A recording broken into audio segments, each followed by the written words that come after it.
अपवित्र हो गया है। अन्न का दोष कितना बड़ा होता है। एक संत जी थे, संत जी नित्य प्रतिदिन भगवान का भजन करते थे और बहुत बड़े पहुंचे हुए संत थे, भजन करते थे। एक दिन की बात, एक सेठ के यहाँ पहुंच गए तो सेठ ने सुंदर अनुनय विनय किया कि हे प्रभु, आज हमारे यहाँ घर रुके, आपकी सेवा करेंगे हम। संत महात्मा ने कहा चलो, अनुनय विनय कर रहा तो इसके भी मनोरथ को पूर्ण किया जाए। सेठ निवेदन किया, प्रार्थना किया तो संत महात्मा जी रुक गए। और वो कौन था सेठ? कहा महाराज स्वर्णकार था, स्वर्णकार था।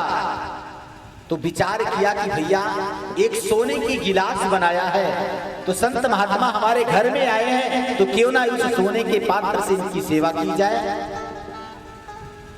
देखिए संत महात्मा को विराजमान किया, ठंडी का समय था, सुंदर आसन लगाया, भोजन प्रसाद बनाए, भोग लगाया और जब भोजन प्रसाद करने लगे तो वही गिलास के पात्र में जल दे दिया। कहा महाराज इसको पान कीजिएगा। भोग लगाया और उस जलपात्र से जलपान किया।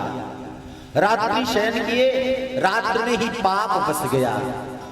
संत महात्मा के अंदर पाप बस गया। क्या कि इतना बड़ा सुंदर सोने का गिलास है, क्यों ना ही लेके चल दिया जाए।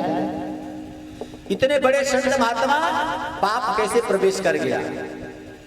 और प्रातः कालीन 4 बजे उठाया कंबल और उस पात्र को लेकर के चले गए, बाहर चले गए कि लेकर के चलते हैं, किसी को बताया नहीं और चल दिया।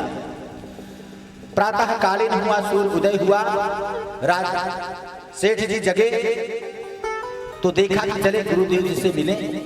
और जब मिलने के लिए गए तो वहां तो गुरु जी तो है नहीं। विचार करने लगता है कोई कमी रह गई गुरु जी की सेवा करने में, परंतु सूर्योदय निकल गया, दूर पहुंच गए। एक सरोवर था, संत महात्मा वहां पर रुके, स्नान किए। स्नान के पश्चात जब स्नान करके जब संध्या वंदन किया तो जो पाप था वो नष्ट हो गया। इसीलिए हमारे शास्त्र में कहा गया है 3 काल संध्या तो अवश्य करना चाहिए। अगर 3 काल ना हो तो 2 काल संध्या अवश्य करनी चाहिए। संत महात्मा स्नान करके भजन किया तो सारा पाप नष्ट हो गया और विचार करने लगे, हे भगवान हमारे मन में ऐसा पाप आया कैसे? इतना भजनानंदी होते हुए हमारे अंदर ये पाप कहां से आया? हो ना हो कोई ना कोई कारण है। वापस लौट करके आए सेठ के यहाँ। सेठ ने कहा महाराज कोई गलती रह गई, आप कहां चले गए थे हमें छोड़ करके?